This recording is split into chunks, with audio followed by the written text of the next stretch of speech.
Everyone wants to achieve financial freedom, but not everyone knows how to quantify what that actually means. For many people, financial freedom remains an idea rather than a definition, something desirable but vague. It doesn't have to be that way. Financial freedom can be calculated. When it's defined clearly, it becomes a point of stability. This video is about identifying that point. Moving away from fixed numbers. A common approach is to assign a fixed milestone: 100,000, 500,000, $1 million. These numbers are popular because they're simple and easy to remember, but they're also arbitrary. Compounding doesn't activate at the same number for everyone.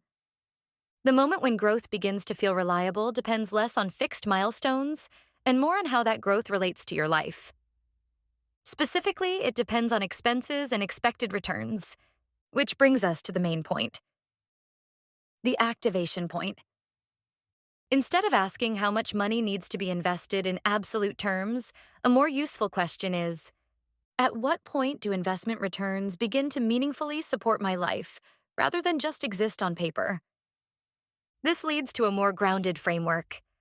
The minimum compounding activation amount can be expressed as 125% of annual expenses divided by expected long-term investment yield. This isn't meant to predict financial independence. It's meant to identify stability. To make this easier to picture, consider a simple example. Suppose your annual expenses are $100,000, and you invest in a long-term, conservative portfolio, such as a diversified dividend equity fund, with an expected yield of around 4%. Using this framework, 125% of $100,000 is $125,000. Divided by a 4% yield, that points to an activation amount of approximately $3,125,000.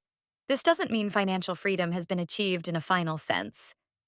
It means the portfolio has reached a level where returns begin to meaningfully support life, even under conservative assumptions. The exact number will differ for everyone, but the logic remains the same. Why this formula works. Annual expenses reflect reality, not ideal lifestyles, not future goals. They represent the actual cost of living as it exists today. The 125% factor adds margin. That additional 25% serves two purposes. In stable periods, it can be quietly reinvested, allowing compounding to continue strengthening the base.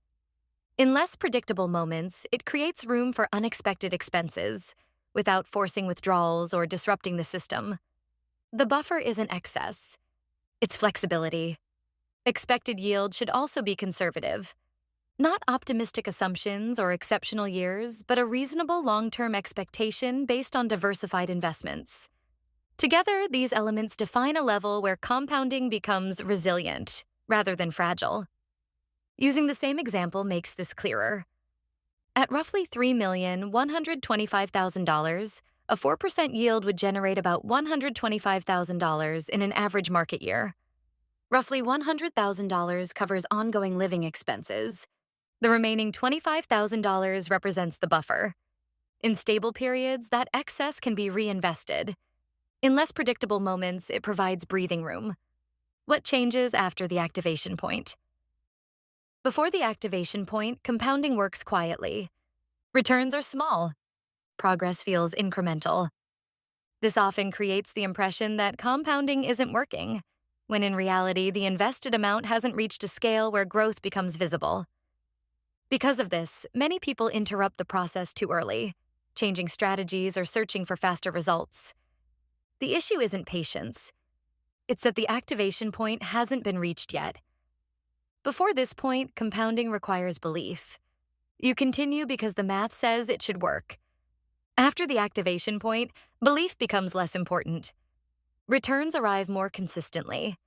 Even average years still produce progress. The portfolio becomes less sensitive to short-term noise. At this stage, effort matters less than consistency. Compounding stops feeling theoretical and begins to feel dependable. Build a simple system. Reaching the activation point doesn't require complexity. In fact, simplicity is what makes the outcome sustainable. As James Clear puts it, you do not rise to the level of your goals. You fall to the level of your systems. Low-cost, diversified investments reduce the need for constant evaluation. Automatic contributions remove reliance on motivation. Automatic reinvestment allows growth to continue without interruption.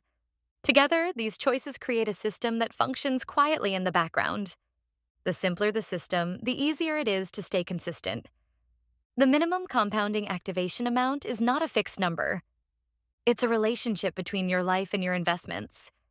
It marks the point where returns begin to feel supportive rather than symbolic, where progress continues even in average conditions. Compounding doesn't respond to urgency or pressure.